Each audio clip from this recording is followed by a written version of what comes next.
오늘 하나님 말씀 빌립보서 4장 10절에서 20절까지 말씀입니다.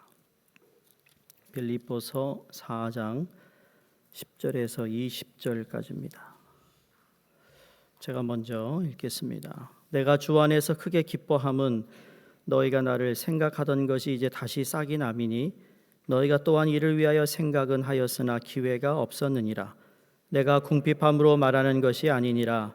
어떠한 형편에든지 나는 자족하기를 배웠노니 나는 비천에 처할 줄도 알고 풍부에 처할 줄도 알아. 모든 일 곧 배부름과 배고픔과 풍부와 궁핍에도 처할 줄 아는 일체의 비결을 배웠노라. 내게 능력 주시는 자 안에서 내가 모든 것을 할 수 있느니라.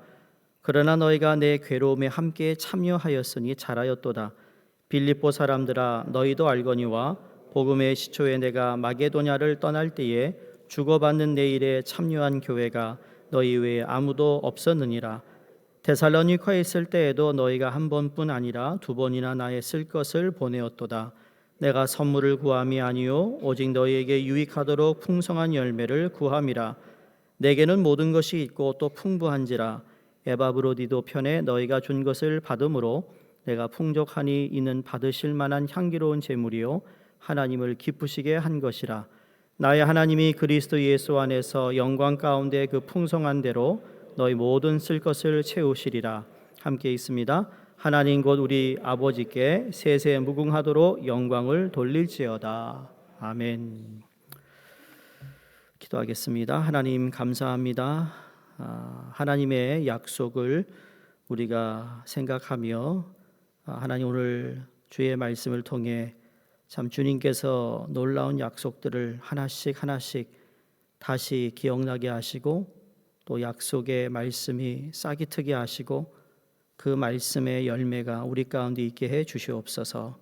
예수님 이름으로 기도드립니다. 아멘. 오늘 첼로가 있으니까 또 분위기가 너무 달라졌어요. 너무 좋습니다. 고맙습니다. 예. 좀 악기도 저는 원래 베이스를 치거든요. 베이스 기타 모르셨죠? 속으로 막 치고 싶더라고요. 도와주고 싶더라고요. 찬양팀을 어떻게 하면 도울까? 베이스 배우고 싶은 분들은 얘기하세요. 이제 가르쳐 드릴 테니까. 베이스 기타를 쳐서 이거 좀 더 신나는 우리 참 찬양에 더 깊은 그 영적 체험이 있기를 소망합니다. 예. 몇 주 전에 하나님의 약속 시리즈를 시작을 했어요. 그러다 보니까 사순절이 시작하고 또 지난주는 또 최명동 목사님 또 한국조치원교회 목사 모셔서 말씀을 전해 주시느라고 2주 스킵했는데 우리가 살아가면서 많은 약속을 한다고 그랬습니다. 약속 없는 인생은 없죠. 또 약속은 사람 관계에서 큰 영향을 미친다고 그랬습니다. 성경을 읽다 보면 하나님께서 하나님의 자녀들에게 참 많은 약속의 말씀을 주셨어요. 하나님 우리의 약속하신 그 약속을 내가 얼마나 내 삶 속에서 경험하고 누리고 있느냐에 따라서 우리 신앙에 미치는 영향력이 참 크다는 것을 알 수 있습니다. 하나님 말씀의 약속을 붙잡고 기도할 때 확신이 있잖아요. 하나님의 말씀을 모르면 내가 기도하는 것을 하나님이 들어주실까? 너무 불확실해서 하나님께 드려지는 기도도 믿음 없는 기도가 될 때가 많습니다. 지난번에 우리 풍성함에 관해서 우리가 풍성함을 누리기 위해서 우리가 알아야 할 첫 번째 원리는 풍성한 삶은 물질의 풍성함에 달린 것이 아니라 영적 관계의 깊이에 달려 있다고 말씀드렸어요. 그러니까 내가 하나님의 풍성함을 얻는다는 건 단지 그냥 눈에 보이는 이런 게 아니라 하나님과 얼마나 깊은 관계에 있느냐에 따라서 내가 풍성함을 누리고 있느냐 못 누리고 있느냐를 알 수 있다라는 거예요.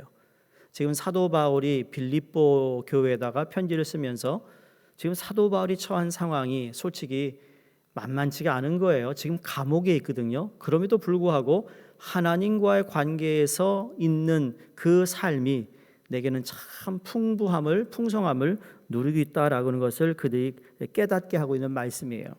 또 두 번째로 이 풍성한 삶을 누리기 위해서는 여러분 실천된 믿음의 분량과 정비례합니다.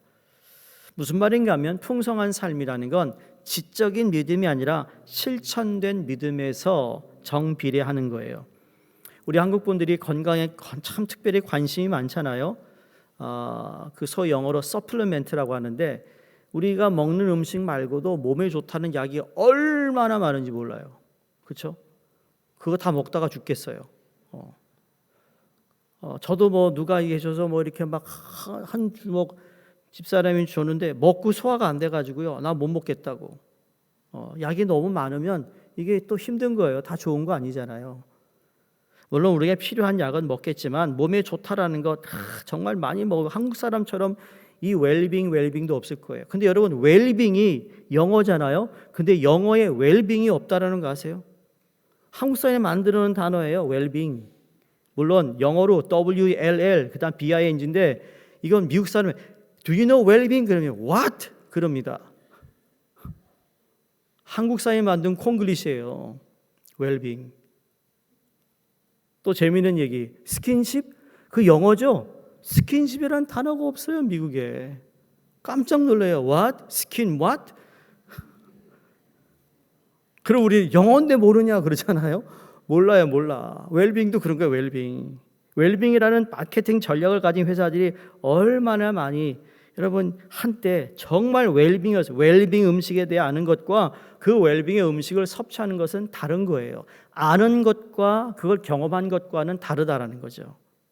건강에 좋은 운동을 하는 분들도 부쩍 늘었다고 생각합니다. 날씨가 좋아지면서 다시 짐으로 향하고 또 뭐 조깅하고 운동하는 분들이 이제 늘어날 겁니다. 눈에 이제 많이 뜰 텐데 여러분 그 운동을 잘하는 사람과 실제로 하는 사람과의 차이가 있잖아요. 여러분 핸드폰 보면은 나도 좀 뭐라 그럴까요? 운동을 집에서 해야지. 돈 안 들이고 하는 운동이 뭐가 있을까 그래가지고 찾아보시면 매일 여러분이 핸드폰 키면은 유튜브에 여러분이 지난번에 뭐 풀업을 하는 것, 푸시업 하는 것을 봤으면 또 비슷한 게 계속 뜹니다. 그거 보면서 막 속이 나도 해야지. 할 거야. 내일부터 할 거야. 저렇게 하는 거구나. 근데 그렇게 아는 것과 진짜 하는 것과 차이가 있잖아요. 제일 재밌는 건 뭐냐면요. 우리 한국 사람이 축구 경기 볼 때, 특히 한일전 볼 때 말이죠. 이야, 정말 내가 뛰면 더 잘 뛸 것 같을 정도로 응원을 합니다. 한국 사람들이. 안 그런가요? 저것도 못 넣고 골 저거 헤딩을 저기 못해. 이런 식으로 우리가 막 대단해요. 대단해. 우리 한국 사람 열정이. 근데 뛰어봐라. 정말 뛸 수 있어요. 저렇게 못 뛰거든요. 아는 건 많은데 안 돼요. 몸이 안 따르잖아요. 적용이 안 되는 거예요. 지금 사도 바울이 그걸 얘기하는 겁니다. 내가 풍성한 삶을 살고 있다고 고백하면서 11절과 12절에서 반복되어 사용하는 단어가 뭐죠? 내가 배웠다. 배웠다. 내가 자족하기를 배웠다. 13절에 내가 배부르며 배고프며 풍부와 궁핍해도 일체의 비결을 배웠다. 배우는 거예요, 여러분. 배우는 거. 우린 죽을 때까지 배우는 거예요. 지금 여러분 많은 걸 배우고 있잖아요. 목적 이끄는 삶을 통해서도 배워요. 양육반을 통해서 배워요. 끝없이 배우고 있어요. 근데 배웠다라는 단어는 그냥 지적인 배움을 말하는 것이 아닙니다. 내가 몸소 경험한 것을 통해서 배웠다라고 얘기합니다. 사도 바울이 사용한 배웠다라는 단어는 경험을 통해서 나의 것이 되었고 경험을 통해서 내가 터득하게 되었다. 그런 의미를 가지고 있습니다. 그러니까 사도 바울이 배움의 삶 속에서 실질적으로 적용했던 그 믿음이 과연 무엇인가 하면 그 믿음은 하나님이 최선을 아시고 있는 분이라는 거죠. 나의 삶의 최선이 무엇인지 아시는 하나님이라는 거예요. 얼마나 감사한지 모릅니다. 하나님이 여러분을 제일 잘 알고 있어요. 우리의 최선의 방법이 무엇인지를 하나님이 제일 잘 알고 계시다고요. 그것을 그의 삶 속에서 적용하며 살았다라는 거예요. 그러니까 하나님이 가장 좋은 것을 아시며 하나님이 가장 좋은 것으로 나에게 주실 하나님이라는 절대적인 신뢰를 사도 바울은 가지고 있었고 그리고 경험을 통해 배웠다라는 거예요. 그걸 잘 보여주는 말씀이 10절 말씀이에요. 한번 보세요. 내가 주 안에서 크게 기뻐함은 너희가 나를 생각하던 것이 이제 다시 싹이 남이니 너희가 또한 이를 위하여 생각은 하였으나 기회가 없었느니라. 야, 주 안에서 크게 기뻐했는데 너희가 나를 생각하던 것이 이제 다시 싹이 났다. 여기 싹이 났다라는 건 생명이잖아요. 이 생명은 언젠가는 열매를 맺게 돼 있어요. 여러분의 삶 가운데 하나님의 말씀이나 은혜를 통해 내 안에 뭔가 꿈틀거리고 있는 게 있잖아요. 그게 새싹이 나는 거예요. 봄이 되면 새싹이 나오고 그리고 그것이 여름이 되면 참 풍성하게 꽃을 피고 그 다음에 가을이 되면 열매를 맺듯이 싹이 났다라는 건 생명을 이야기하는 것이고 생명은 언젠가는 열매를 맺게 된다라는 것을 지금 사도 바울이 빌립보 교인들에게 전해주고 있습니다. 우리의 배경을 알면 바울이 왜 이런 고백을 했는지에 대해서 알 수 있습니다. 사도 바울이 빌립보에 있는 교회를 개척하고 선교 여행을 떠날 때 빌립보 교인들이 바울의 선교 여행에 굉장히 많은 재정적인 후원을 했습니다. 그런데 15절 말씀을 보면 내가 떠날 때에 주고받는 내일에 참여한 교회가 너희 외에 아무도 없었느니라. 참 안타까운 일이잖아요. 근데 빌립보 교회 외에는 그 외에는 도와주지 않았다는 얘기예요. 우리가 살아가면서 어느 대상에게 기대했었는데 그 대상이 그 일을 이루어지지 않았을 때, 그 부탁을 들어주지 않았을 때 여러분 우리의 감정이 어떠할까요? 아마 어떻게 할지 몰랐을 거예요. 당황할 거예요. 안절부절할 거예요. 섭섭해할 거예요. 그런데 사도 바울은 그거에 상관없이, 그거와 나는 아무런 상관없이 여전히 그의 마음에는 평화가 있었다라는 거예요. 왜 그렇죠? 아니 사도 바울도 인간인데 말이에요. 오늘 여기 보면 아쉬워서 이 말을 하는 게 아닙니다. 오히려 도전적인 얘기고 격려의 이야기예요. 내가 이제 선교여행을 가는데 많은 사람들이 나를 참 아쉬워하고 나에 대해서 참 사랑하고 애정 표현을 하고 가지 말라고 했는데 정작 내가 선교여행을 떠났을 때 나를 후원했던 사람은 빌립보 교회밖에 없었다. 괘씸하구나 이러지 않았어요. 그가 괘씸한 마음이나 섭섭한 마음을 가지지 않았던 것은요, 나의 필요를 하나님께서 제일 잘 아시기 때문에 하나님은 가장 적합한 때에 내가 구한 것 이상의 필요를 풍성히 채워주신 하나님임을 내가 배웠기 때문이에요. 그 배우는 거예요. 우리가 한 해를 거듭해서 우리가 예수를 믿는 그 해가 많아지면 많아질수록 내가 배워야 되는 거예요. 그래서 나이에 맞게 사람이 철이 들잖아요. 나이에 맞게 사람이 행동해야 되는데 나이에 맞게 행동하지 못하고 나이에 맞게 말을 하지 못하면 그 사람은 아직도 철이 들지 않은 사람이에요. 아직도 미숙한 거죠. 신앙에도요, 내가 교회를 다니면 다닐수록 내가 하나님을 경험한 것을 통하여 내가 그분이 어떤 분임을 배우고 또 배움을 통하여 과거에 나에게 섭섭한 사람에게서 내가 화를 냈는데 이제는 그것이 화가 나지 않는 이유는 뭐죠? 내가 하나님으로 배웠다라는 거예요. 지금 사도 바울이 그 얘기를 하고 있어요. 하나님께서는 하나님의 때와 하나님의 방법에 대한 절대적인 신뢰를 그의 삶 속에서 적용하고 살았기 때문에 바울은 빌립보 교회가 후원을 했던 후원하지 않았던 빌립보 교회 그 외에는 아무도 후원하지 않았던 간에 여전히 내 안에는 풍성한 삶을 살고 있었다라는 거예요. 이건 정말 수준 높은 고백인 거예요. 성도님들, 나의 삶에 하나님께서 무엇이 최선인지 알고 있으실까요? 여러분의 삶에 가장 최선의 방법이 무엇인지 하나님은 알고 있다고 생각해 보셨어요? 다시 물어볼게요. 하나님의 가장 좋은 것을 지금 여러분의 삶 속에 주시고자 한다는 사실을 알고 계시나요? 네? 여기 얼굴이 이렇게 있는데 찌부르고 계세요. 알고 있다면서. 여러분, 그 확신이 우리에게 있으면 우리의 삶이 지금보다 훨씬 풍성해질 수 있다라는 거예요. 보세요. 우리가 이러한 확신이 있으면 부족한 것 때문에 염려하기보다는 가진 것을 감사하며 살 수 있습니다. 12절을 보시면 나는 비천에 처할 줄도 알고 풍부에 처할 줄도 알아 모든 일에 곧 배부름과 배고픔과 풍부와 궁핍에도 처할 줄 아는 일체의 비결을 배웠노라라고 고백합니다. 여기 18절에 내게는 모든 것이 있고 또 풍부하다. 이게 무슨 말이야? 아무것도 없는데 지금 사도 바울이 집도 없어요. 지금 감옥에 있어요. 근데 내게 모든 것이 있다고 얘기합니다. 왜 그렇죠? 무엇이 사도 바울을 그럼 내게 모든 것이 있다고 말하는 걸까요?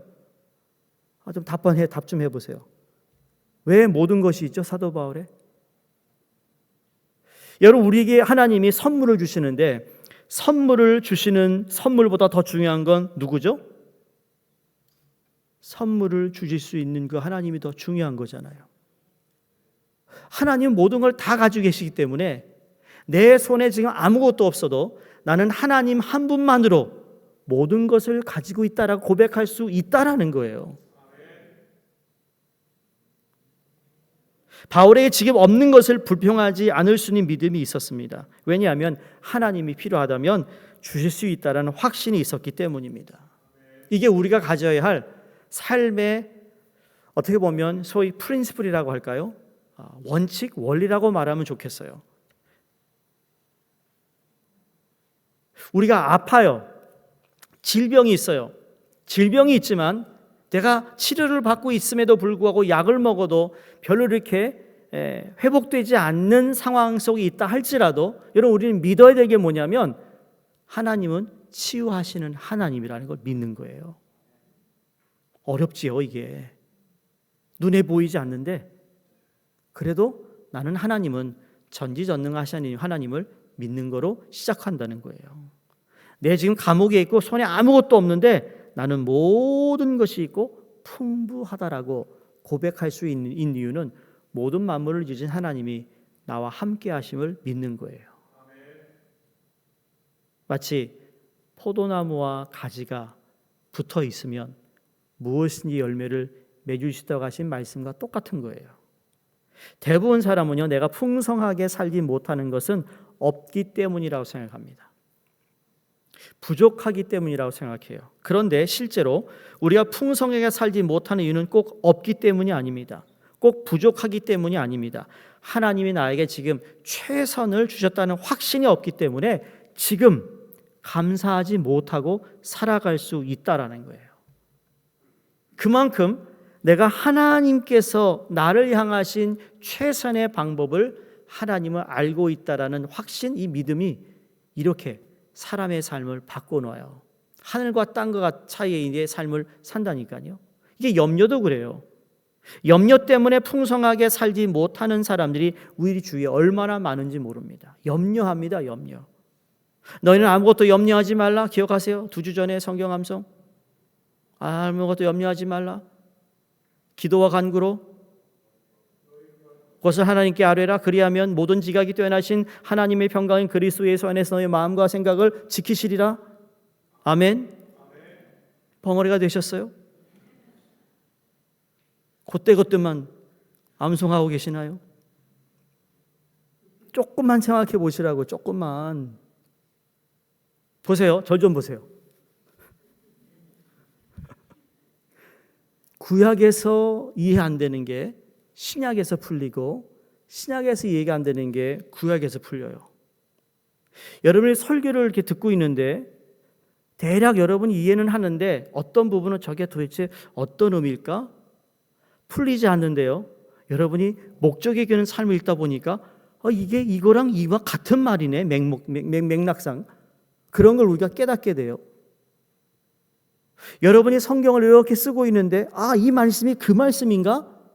성령께서 이미 우리 안에 그 말씀을 통해 역사하고 있다는 것을 여러분 경험하지 않으세요? 여러분 지금 배우고 있어요. 너무너무 신기한 거예요. 하나님께서 우리의 필요를 채우시는 분이라는 사실을 우리가 그냥 눈에 보이는 소유하는 것, 그것뿐만 아니라 내게 지금 가장 필요한 게 뭘까? 영적의 갈급함에 하나님께서 채워주시는 하나님의 은혜가 있다라는 거죠. 말씀에 사모하는 사람들에게 말씀으로 채워주시는, 공급해 주시는, 필요를 채워주시는 하나님 우리가 경험한다는 거예요. 사도 바울이 감옥에서 아무것도 없지만 그는 하나님이 공급해 주시는 은혜와 말씀의 묵상을 통하여 성령이 그에게 넉넉하고 풍성한 무언가를 가지고 있는 사람처럼 보이더라는 거예요. 여러분, 하나님이 최선을 아신다는 절대적인 신뢰와 함께 두 번째 우리가 생각해야 할 것은 집중할 수 있게 되고 그 결과 현재 하는 일에서 풍성함을 맛보게 된다는 거예요.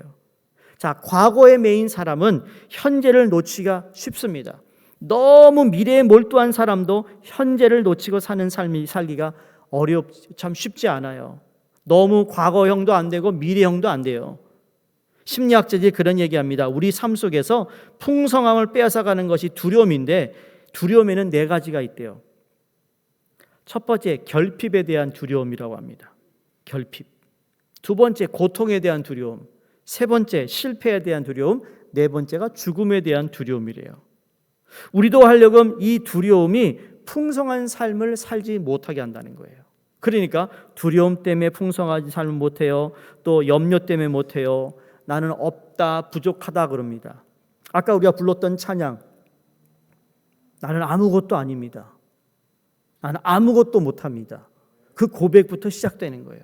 난 아무것도 못하니 하나님이 도와주셔야 됩니다. 하나님 때문에 내 존재의식을 깨닫습니다. 하나님 때문에 내가 왜 이 땅에 살아가는지를 압니다. 2025년 전교인 캠페인 뭐죠? 목적이 이끄는 삶. 목적을 아는 거예요. 사도 바울에게는요, 결핍, 고통, 실패, 죽음에 대한 두려움이 모든 여건을 다 가지고 있었어요. 그런데도 사도 바울은 나에게 주어진 시간, 하나님이 지금 나에게 주신 일은 지금이라는 것을 강조합니다. 하나님이 그 일을 하실 거야. 하나님이 원하시면 내가 감옥에서 다시 석방될 수도 있어. 그러나 나는 지금 이곳에서 초점을 맞추고 살고 있어요. 슬피 울지 않아요, 지금. 근데 이게 요셉에게도 나타나잖아요, 요셉에게도. 요셉이 보디발의 집에서 종으로 살아가는데 밤마다 울면서 아빠 울지 않았어요. 그 자리에서 최선을 다해가지고요, 보디발 집의 총무가 되었어요. 모든 일을 다 관장하는 사람이 됐어요. 나중에 또 억울하게 감옥을 갔잖아요. 감옥에 갔는데 자기가 다 꿈 해몽해 줬는데 다 이 사람들이 그때만 내가 널 기억할게 그러니 나가서는 기억 안 해요. 얼마나 섭섭하겠어요. 그런데 그 감옥에서도 그가 그 현재 지금 시간에 최선을 다하는 삶을 살았어요. 그랬더니 어떻게 되죠? 나중에 애굽의 총리가 되는, 이게 우연이 아니라는 거예요. 하나님의 절대적인 은혜가 있고요, 그 다음에 내가 해야 할 몫이 있다라는 거예요.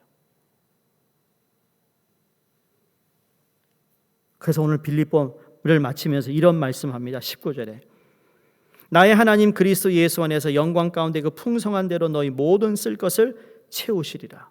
자, 이 말씀을 사도 바울이 감옥에 갇혀 있는 그의 모습이 얼마나 풍부했던지, 감옥 바깥에서 자유를 누리고 사는 사람들, 다시 말해 세상에서 가장 높은 지위에 있던 사람들로 하여금 야, 바울의 풍성함이 과연 무엇이야? 아니 어떻게 이런 의문을 갖게 되었고, 그 의문 때문에 여러분 예수를 믿게 되는 일들이 벌어졌어요. 그러니까 사도 바울은 감옥에 있든지 감옥에 밖에 있든지 복음을 전하는 일에 대해서 최선을 다했던 사람이라는 거죠. 여기서 복음의 능력이 나타나는 거예요. 복음은 뭐라고 그랬죠? 우리의 모든 문제를 해결하시는 예수 그리스도의 승리. 그다음에 뭐예요? 복음은 믿음으로 구원을 받는 자들에게 주시는 구원의 능력이라고 그랬어요. 능력. 여러분, 복음의 능력이라는 건 나의 삶을 뛰어넘게 해요. 그렇죠? 나의 현재 상황을 뛰어넘게 한다니까요. 우리에게 주어진 시간은 지금밖에 없어요, 여러분. 그거 아세요? 과거에 살 수도 없고요, 미래를 향해 달려가지만 지금 이 시간 외에는 없다고요. 과거는 지나간 시간이고 미래는 오지 않을 수 있는 시간입니다. 그렇다면 지금만이 우리에게 주어진 시간인데 과거에 매여 현재를 잃어버리지 않기를 바라는 겁니다. 미래에 대해 너무 매여서 현재가 풍성한 삶이 되는 것을 놓치지 마셔야 합니다. 현재의 풍부한 삶을 살아야죠. 하나님이 나에게 주신 오늘이란 이 시간, 하나님이 그리스도 안에서 풍성함을 계획하고 있는 오늘이란 이 시간, 그 시간을 통해서 하나님의 풍성함을 마음껏 누리는 여러분이 되시길 주의 이름으로 축복합니다. 지금 누리세요라고요. 지금. 조금만 내가 1년만 더 이거 하다가 누리면 안 될까요? 아니 왜 지금도 누리시는데 왜 미루냐고요. 자, 마지막으로 하나님이 약속하신 풍성을 누리는 삶이 되기 위해서 꼭 기억해야 될 것은 풍성의 삶의 원리, 나눔을 통해서 더 풍성해집니다. 여러분, 나눔을 통해 더 풍성해져요. 우리가 이제 구역 예배가 아니고 구역 모임을 하고 있잖아요.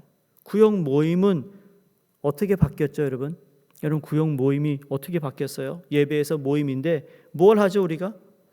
나눔을 합니다. 나눔. 우리의 삶을 나눕니다. 우리가 교회에서 사역을 합니다. 우리가 다 사역자로 부름을 받아 우리 직분을 받아서 교회를 섬기는데 우리 모두는 은사 받은 것을 나누는 겁니다. 내게 주시는 은사를 가지고 내가 열심히 교회를 위해 섬길 때 그게 나누는 거예요.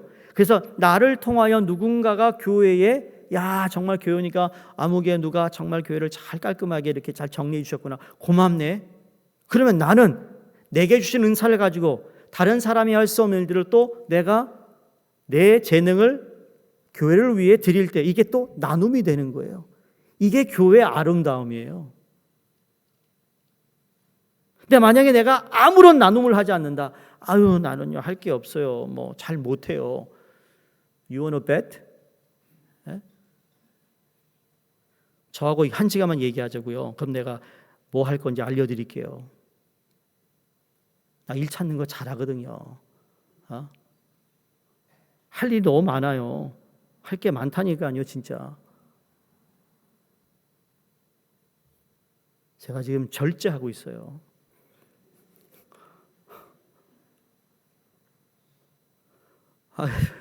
자꾸 저 보는 분이 목사님 2달째 됐을 때는 2년 된 것 같다 그러고 3개월 됐다니까 3년 됐다 그러고 4개월째 들어가니까 4년 된 것 같다 그러고 있어요. 그럼 내가 1년 되면 그럼 10년 된 거예요. 자, 우리 교제는 뭘 나눌까요? 이번 주 여러분 교재 읽으셨죠? 읽고 계시죠? 또 벼락치기 하실 거예요? 교제는 뭐예요? 사랑을 나누는 거잖아요. 사랑. 여러분 교회는요 다 나눠주는 거예요. 하나의 절까지 다 나눠주는 거예요. 예수 그리스도 이 땅에 오셔서 다 나눠주셨어요. 마지막 피 한 방울, 물 한 방울 우리를 위해 쏟으셨어요. 그러니까 풍성한 삶을 원하는 사는 삶을 사는 사람 보면 다 나눕니다. 근데 나누는데 또 풍성함을 하나님이 채워주세요. 여러분 풍성한 삶을 움켜줌으로 풍성해지는 것이 아니라 풍성한 삶은 나눔을 통해 더 풍성하게 됩니다. 자, 17절에 18절을 보시면 내가 선물을 구함이 아니 오직 너희에게 유익하도록 풍성한 열매를 구함이라. 내게는 모든 것이 있고 또 풍부한지라. 에바브로디도 편에 너희가 준 것을 받음으로 내가 풍족하니 이는 받으실 만한 향기로운 제물이요 하나님을 기쁘시게 한 것이라. 지금 사도 바울이 얘기하는 것은 빌립보 교회와 너희들이 에바브로디도를 통하여 나에게 준 이 정말 너희 이 작은 후원이 얼마나 나를 풍족하게 하는지 모른다. 향기로운 제물이다. 하나님을 기쁘시게 하는 것이다. 여러분 빌립보 교회가 재정적으로 후원했으면 많이 한 것도 아니에요. 정말 적은 액수지만 사도 바울에겐 큰 힘이 되었어요. 왜? 나누었기 때문에. 제가 뉴욕 교회에 오면서 와서 참 나누는 걸 잘 하신다 그랬습니다. 이 사순절인데 아침에 새벽 기도만 끝나고 나가면 먹을 게 있더라고요. 오늘은 또 달걀에 바나나에, 내일은 또 뭐가 준비될까? 부담 갖지 마시고요. 근데 나눈다는 게 참 아름다운 거예요. 예. 그리고는 또 뭐라고 그러는지 아세요? 이름 좀 밝히지 마세요.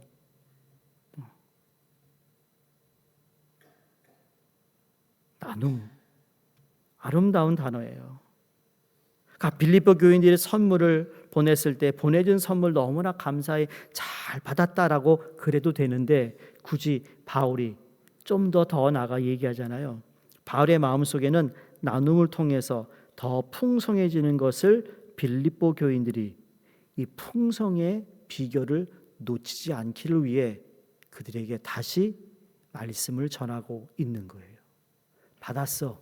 그런데 이게 참 향기로운 제물이고 하나님이 기뻐하시고 난 너무나 풍족한 삶이야. 이것은 그 작은 나눔을 통하여 사람을 살리고 사람을 격려하고 사람에게 소망을 줄 수 있기 때문에 나눔이 아름다운 거예요. 내가 오늘 참으로 기쁩니다. 기쁜 이유는 여러분이 나에게 필요한 것을 보내준 것 때문만이 아니라 여러분이 내게 보내준 그 결과라 쌓아놓은 저축 예금 때문이다 라고 바울이 말하고 있어요. 여러분, 계좌에 이자가 붙게 될 때 좋습니까? 싫습니까? 그건 대답을 잘 하시네. 여러분이 만약에 CD를 넣어놨어. 그렇죠?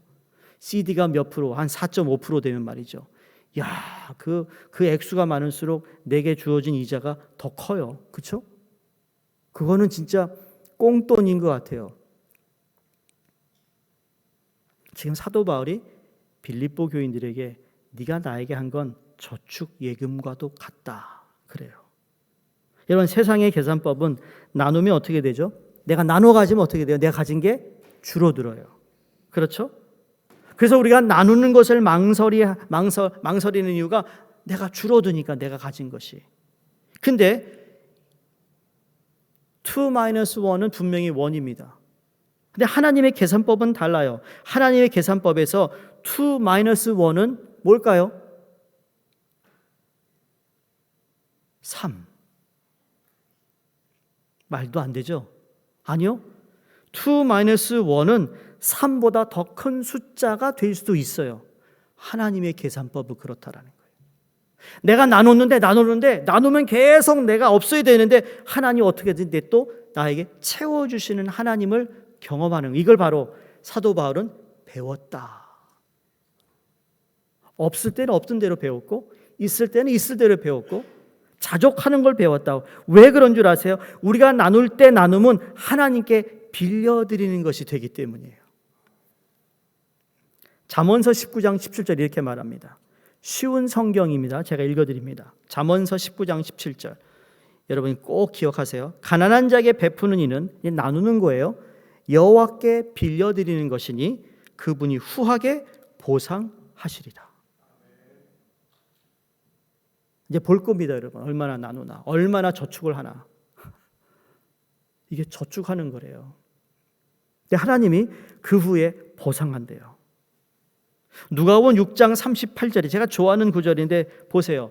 함께 읽을까요? 주가 그리하면 너에게 줄 것이라. 이게 원래 주랍니다. 주가가 아닌데 죄송합니다. 주라. 다시요. 시작. 주라. 그리하면 너에게 줄 것이니 곧 후히 되어 누르고 흔들어 넘치도록 하여 너에게 안겨주리라. 너희의 헤아리는 그 헤아림으로 너희도 헤아림을 도로 받을 것이니라. 아멘. 흔들어 꽉꽉꽉 넣어가지고 하나님께서 주신다는 거예요. 언제? 주면, 나누기 시작하면.